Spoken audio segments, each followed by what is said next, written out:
It's JBM from VillainNews, and I've done way too much research on this movie adaptation of Dan Brown's Inferno, which came out in 2013.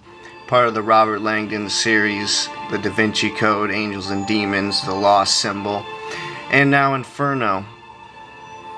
Took him a while to write this. It always takes him like 4 or 5 years to come out with his next book, because it takes an immense amount of research, because what he does is take these characters and put them in real life situations with historical implications. And wow, if I had to rate this one compared to the other ones from the series, it would be at the bottom. And I'll get into that. This isn't really a book review, and it's not going to be full of spoilers or anything, so you can watch this if you're a fan of the movies. I hold Dan Brown right up there with my favorite writers, Michael Crichton, Shakespeare, David Koepp, who's actually doing the screenplay for this. So 2 of my favorite writers collaborating, so you can only imagine how much rabid I am for this. Where do I start? First off, The Lost Symbol was initially going to be adapted for a movie. That never happened. And with the whole, Ron Howard wasn't even going to come back for that one because they were on point in doing that. They even hired screenwriters, including Danny Strong and at one point Dan Brown himself. And people on the Facebook page for Dante's or Dan Brown won't shut up about an adaptation for The Lost Symbol. They really won't. And I don't blame them. I'd rather see a Lost Symbol than Inferno. But the fact that it deals with occult ceremonies and masonry sacraments and political and right in the slab of American politics, the studio isn't even gonna touch with it, because it would be like another Sony breach or something for Columbia, actually, which is owned by Sony. What the heck? Anyway, this was originally going to be released. They set the release date for the same day as Star Wars The Force Awakens in December 2015, which obviously got pushed back. That would have been like the most epic weekend for me.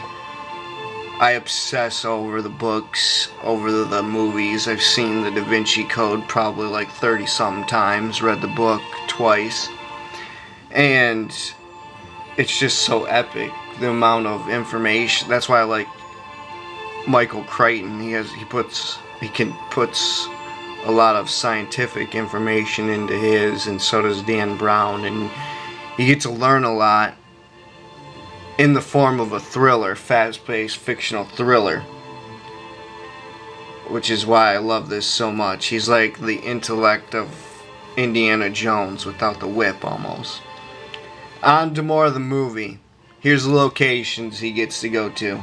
Actually, let's go over the plot instead. He starts off in the hospital. I'm not going to go step by step, but just going to kind of give a summary of the outline of what to expect.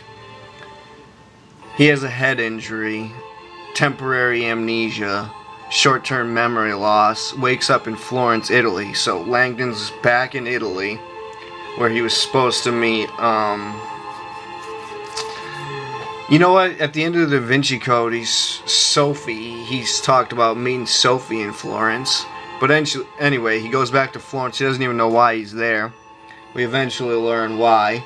And the whole thing is a bioweapon with this mad scientist, Bertrand Zobrist, who's going to be played by Ben Foster. And I'll get into, like I said, I'm not even going to really get into all the spoilers of this and everything, but everyone knows the basic plot, that it's to depopulate the world to save mankind because it's being overrun. Apocalypse Now theory or some crap, who the heck knows. And so he starts off in Florence. He meets up with the girl Sienna Brooks in this. She's a doctor who happens to have known Zobrist from the past.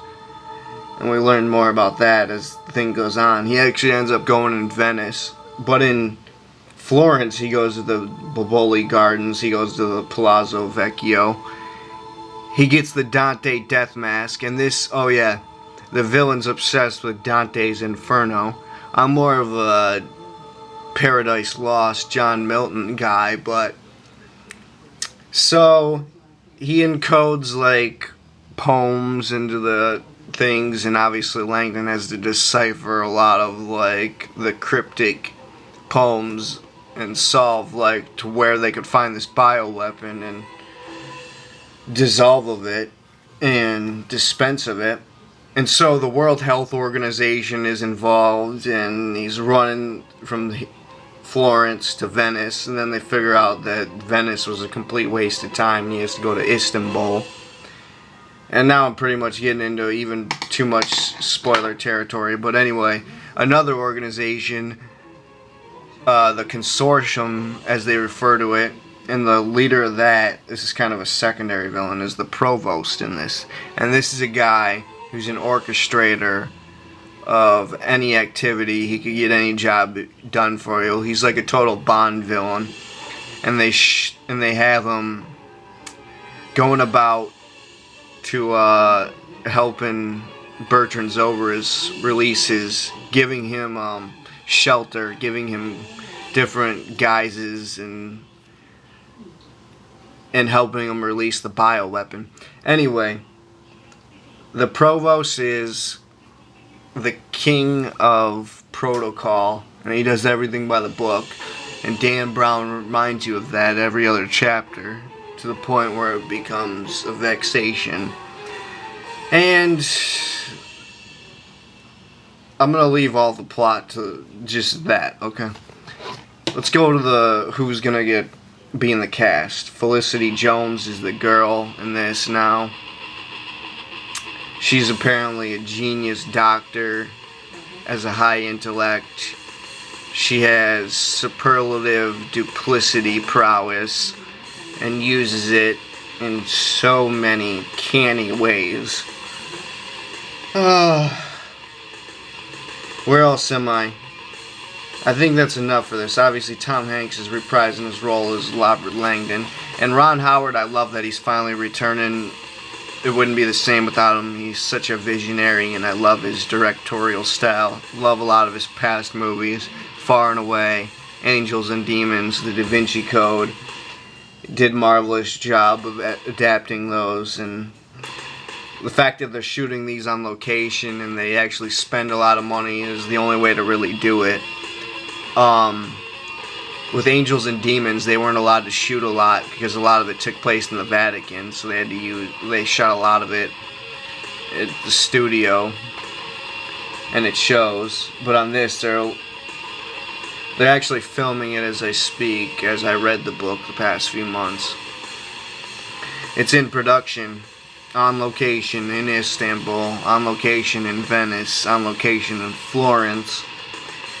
And now the release date's for October 2016.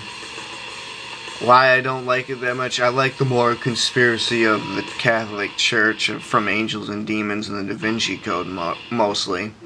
And then with the lost symbol, how it's more occultic. That's what I like too. This one's more scientific, biohazard, bioweapon.